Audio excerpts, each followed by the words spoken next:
వెళ్ళాలంటే నువ్వు వెళ్ళి వదినను ఇంటికి తీసుకురావాలి అని కళ్యాణ్ అంటాడు. నేను ఎప్పటికీ అలా చేయను.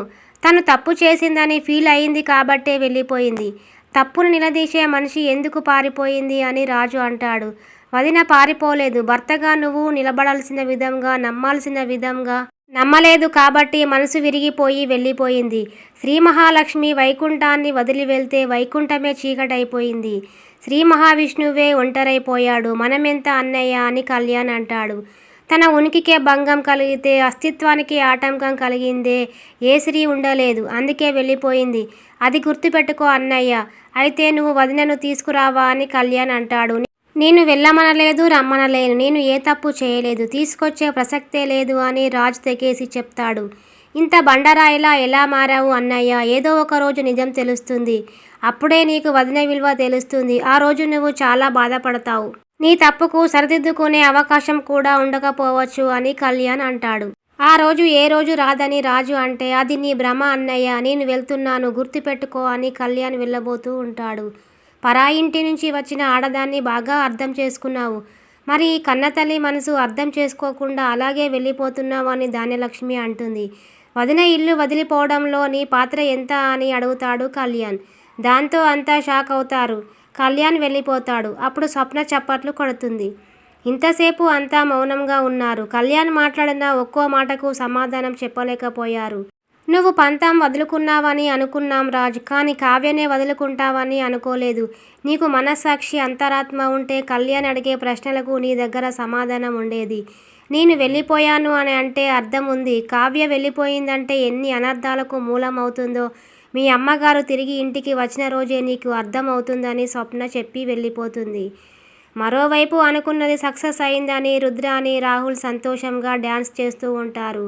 డీజే టిల్లు పాటకు అవే స్టెప్పులేస్తూ ఉంటారు. కళ్యాణ్ను రాకుండా చేశాము, కావ్యను కూడా పంపించాము. మా వదిన ప్రాణాలకు మనమే కారణమని ఎవరికీ తెలియదు అని రుద్రాని అంటుంది. అత్తయ్య తిరిగి ప్రాణాలతో రాదు. దాంతో రాజు పిచ్చోడు అయిపోతాడు. అప్పుడు ఆస్తి గురించి పట్టించుకోడు. సో మనదే రాజ్యము అని రాహుల్, రుద్రాని అంటూ ఉంటారు.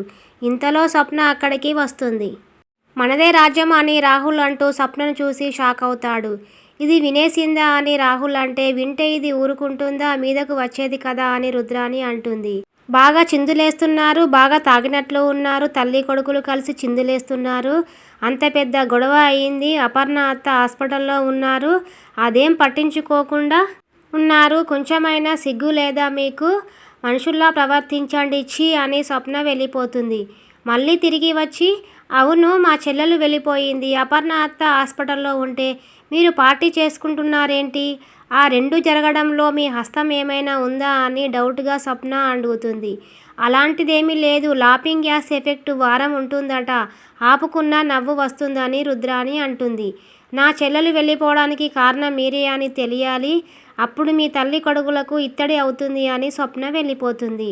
డోర్ సరిగ్గా పెట్టావా? ప్రతిసారి దాని ఎంట్రీ. అది వినుంటే నిజంగానే ఇత్తడి అయ్యేది అని రుద్రాని అంటుంది. మరోవైపు తుఫాను వచ్చి అంతా కొట్టుకుపోయినట్లు అనిపిస్తుందని కృష్ణమూర్తి అంటాడు. కావ్య రావడం గురించి ఇద్దరు మాట్లాడుకుంటూ ఉంటారు. ఎలా సరిదిద్దాలా తెలియట్లేదు అని కనకం అంటుంది. అక్కడ ఏం జరిగిందో తెలిస్తేనే ఏమైనా చేయగలం, కానీ మనం అక్కడికి వెళ్తే సమస్య పెద్దది కావచ్చు అని కృష్ణమూర్తి అంటాడు. ఇలా చూస్తూ ఉండలేను అని ఇందిరాదేవికి కాల్ చేస్తుంది కనకం.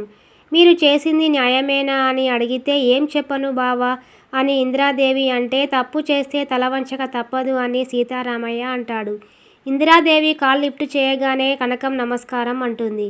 కూతురు పుట్టింటికి వచ్చినా ఇంకా నమస్కారం చెప్తున్నా నీ సంస్కారానికి నన్ను సిగ్గుపడేలా చేస్తుంది అని ఇందిరాదేవి అంటుంది. తప్పు చేస్తే నిలదీసే పెద్దరికం మీకుంది. అలాగే నా కూతురు తప్పు చేయదన్న నమ్మకం నాకుంది. అసలు ఏమి జరిగిందో తెలియక కంగారు పడుతున్నామని కనకం అంటుంది. అత్తింట్లో జరిగే విషయాలు పుట్టింట్లో చెప్పడం నా కూతురుకు అలవాటు లేదంటూ కనకం అంటుంది. దాంతో జరిగిందంతా ఇందిరాదేవి చెప్తుంది. తప్పు చేసింది నీ కూతురు కాదు కనకం, నా మనవడు అని ఇందిరాదేవి అంటుంది. కానీ శిక్ష పడింది నా కూతురుకు. ఇప్పుడు దారి ఏంటని కనకం అడుగుతుంది. మా పెద్దరికాన్ని పక్కన పెట్టి ఎవరి నిర్ణయాన్ని వారే తీసుకున్నారు. నువ్వు అడిగే ఏ ప్రశ్నకు నా దగ్గర సమాధానం లేదు. నన్ను క్షమించు కనకం, కాలమే సమాధానం చెప్పాలి అని ఇందిరాదేవి కాల్ కట్ చేస్తుంది. మరోవైపు కళ్యాణ్ ఆలోచిస్తూ కన్నీళ్లు పెట్టుకుంటాడు. ఎందుకురా అక్కడ గొడవ పెట్టుకున్నావు, ఎవరైనా మారారా అని అప్పు అంటుంది. నన్ను అన్నందుకు కాదు, వదిన అలా వెళ్ళిపోయినందుకు ఫీల్ అవుతున్నాను.